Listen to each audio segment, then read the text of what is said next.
Okay, so if we look at these two swings then, Sean, okay, your left-hand one here was your before, okay, right. Good setup, good start position, okay, a lot of good things there in terms of your grip and how your arms hanging from the shoulders.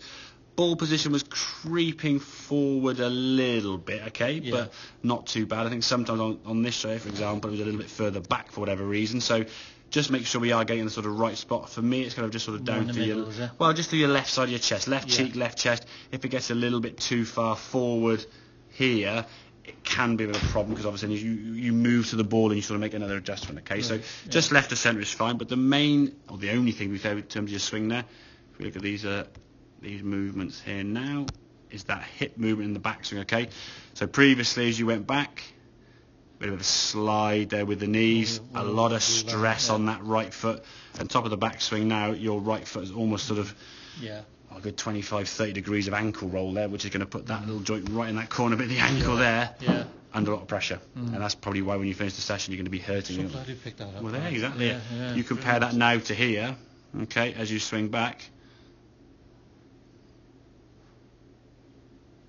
Hang on, there you go. There's your backswing there. There's your backswing. Yeah. Look at your ankle now. Yeah. And look at this. Look at your right hip. Yeah. Look at your right hip. Far better. Yeah. Like a million times better, to be fair. And again, a lot less pressure. Yeah, exactly. A lot less pressure on the body. So as you come back down now to the golf ball, you're able to move your hips, as we can see, because they've rotated better. You can move your hips now this way towards target. Okay. So you get over the golf ball more with a good strike, whereas this one here now, it's going to be very hard to sort of move that way, and then you're sort of popping back and you're too far behind the golf ball. You're leaning back, clubs hit the ground behind the golf ball. You either hit the ground early and miss hit it, or you try and miss the ground. The way people try and miss the ground is by sort of lifting up and back, which creates a sort of cover drive slice out to the right there. So the hip movement created a reaction on the downswing, which caused the club to then sort of stay open, and then you try to sort of stop it going right by swinging left and adding multiple different things. And every now and then you just sort of connect with it and you go really well, and you go, what did I do differently there then?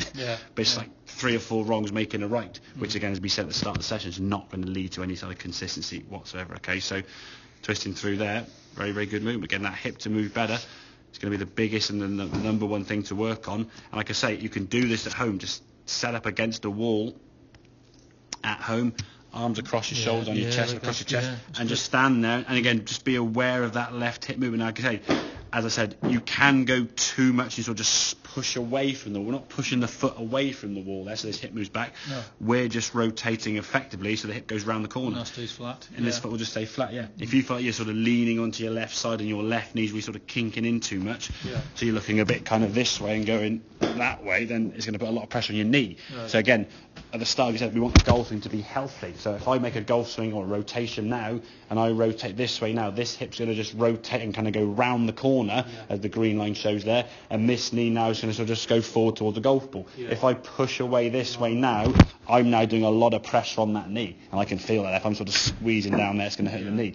So again, there'll be pain there. If I do it this way, there's going to be pain there.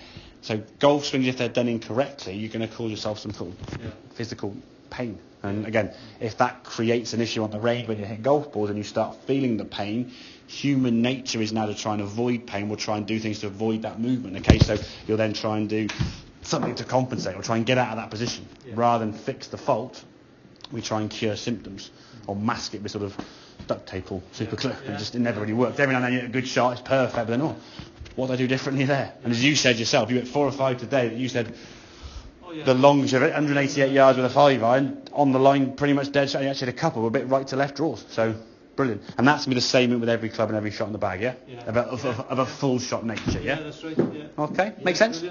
Excellent, good stuff.